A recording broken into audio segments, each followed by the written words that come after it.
The 2021 Nissan Rogue key fob uses a CR232 3-volt coin cell battery.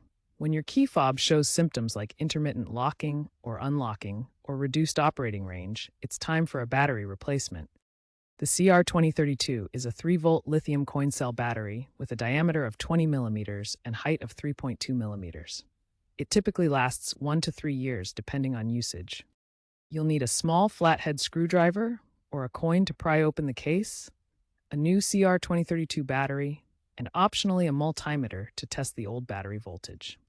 Locate the seam on the back or side of the key fob.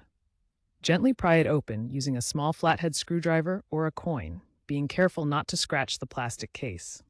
Now follow these steps to replace the battery. First, remove the old battery while noting its polarity.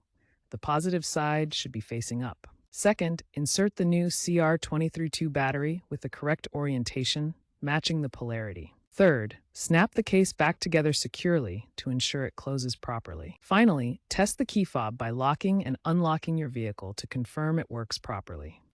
Always dispose of old batteries responsibly by recycling them. If the key fob doesn't work after battery replacement, try reprogramming it by inserting the key into the ignition and cycling it to the on position.